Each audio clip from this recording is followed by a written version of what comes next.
Hey everybody, it's Allie, and welcome to an episode of Coffee with Allie. And today I'm going to be editing a cosplay photo that was taken at a con by a friend of mine.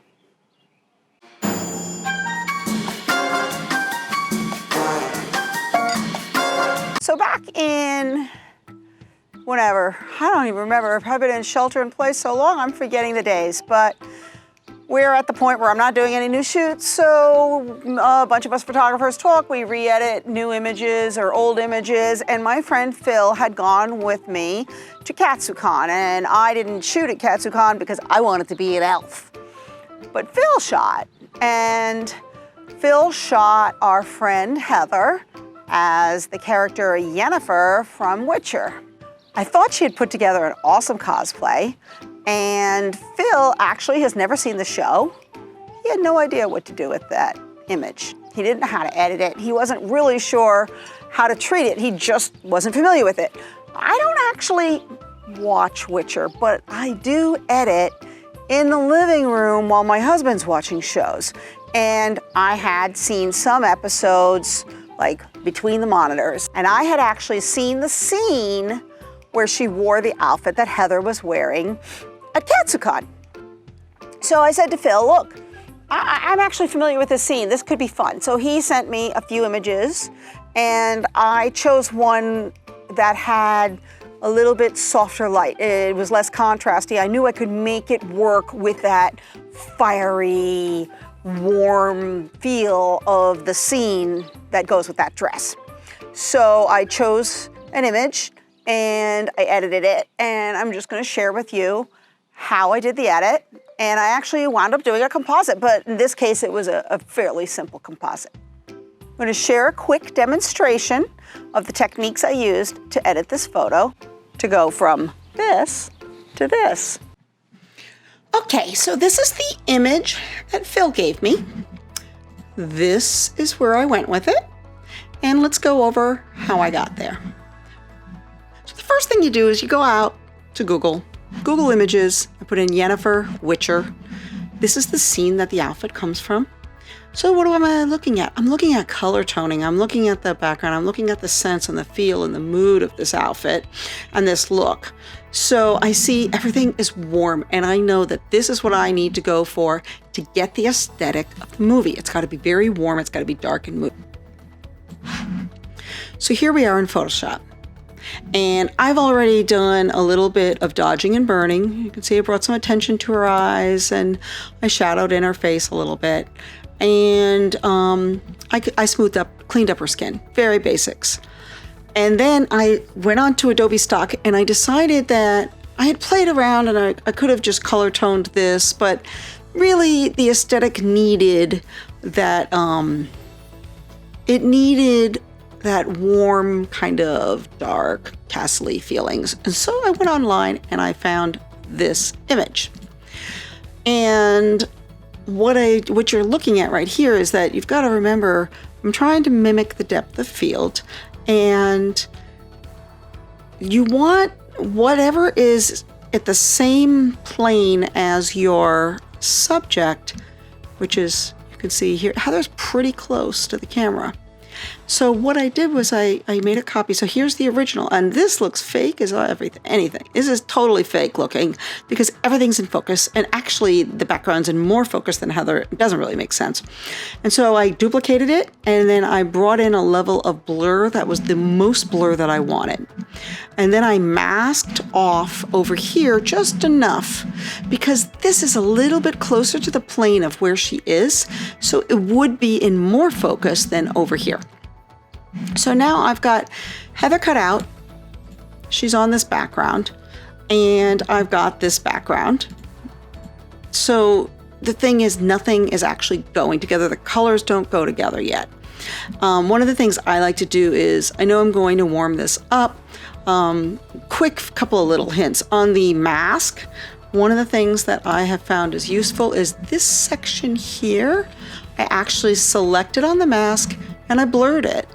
And by doing that, it kind of, this is the back of her head. It's further from the camera anyway, and it softens it and it helps it come into the scene. Because her hair is back, I didn't You can sometimes add hair, you can do all kinds of things, but I just blurred it up a little bit. This layer is just a gradient layer to just help bring in some of this ambiance, some of this warmth that I want. So then I started to color tone. And sometimes I'll color tone and I'll clip it to the person, but in this case I just took this color and I put it on soft light. And I love to start with soft light for color toning because soft light is like, right now you can see this is at 100%. And it just does a beautiful job at coloring and keeping your details and keeping your contrast and your shadows and your highlights. So then I said to myself, well, this looks nice, but these highlighted areas are just too white. If I go back to my reference area image, she's all like warm. So I duplicated the layer, just same color, just duplicated it. And you can see now it's only hitting her highlights. And the reason it's only hitting her highlights is on the mask, I used apply image. It puts an exact perfect mask onto this, and anything that's white is going to pick up the color toning, and anything that's black is not picking up the color toning. And so this way I was able to fill in these highlighted areas without oversaturating the image with the color because already the shadows were dark enough. Then I noticed, oh crap, I forgot to fix her wig line. That's just one of my things, so I fixed the wig line just really quick with a healing tool onto a blank layer.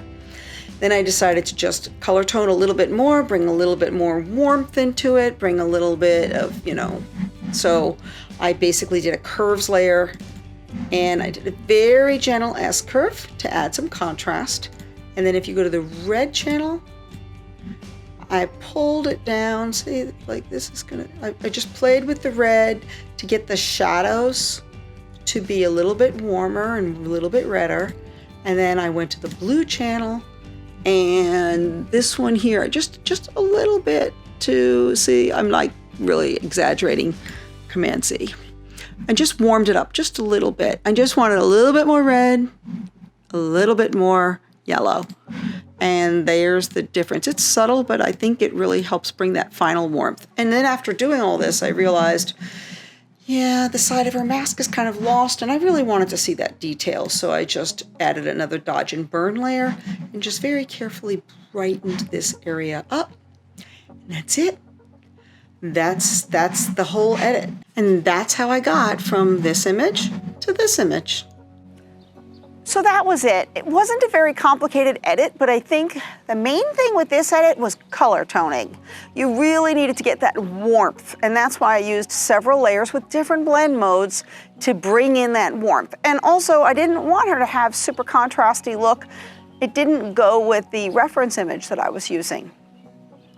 So that's the thing with cosplay, is if you really want to give somebody a good representative of the aesthetic of the cosplay that they're doing, you need to do your research. You need to know the name of the character, you need to know what show it's from, maybe what scene or what episode. Because a lot of times there's a very specific look that goes with the particular outfit. And in this case, she only wore that outfit for that one scene. It's kind of a racy scene too. As far as the composite went, it wasn't that hard, but I do want to say one thing, and I brought it up in the demonstration, but I'm going to repeat it again.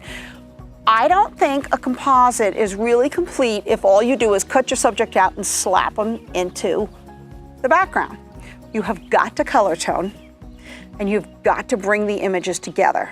And there's always different ways of doing that, and every image will be treated differently. Peanut, what are you doing up there? My dog Peanut is right up there on top of the wall in the azaleas. I don't know what she's doing. New dog Honey is afraid of a lot, including the tripod. It's sad. I don't know what happened to her before she came to live with us. But hopefully, over time, she will come to embrace the tripod and she will enjoy having her picture taken, or at least take the cookies and post like the others two do. So So if you've enjoyed this video, don't forget to give it a like, subscribe if you haven't already, and hit the bell so you get notifications when something new comes out. Ask questions. I'm always looking for suggestions of things, so leave things in the comments. That's gold for me. And thanks for hanging in there. I'll see you in 2 weeks. Bye-bye. I have no idea which way is which right now on the camera, so I'm thinking I'm going to go from this to this. But just in case I'm wrong, I'm going to go from this to this.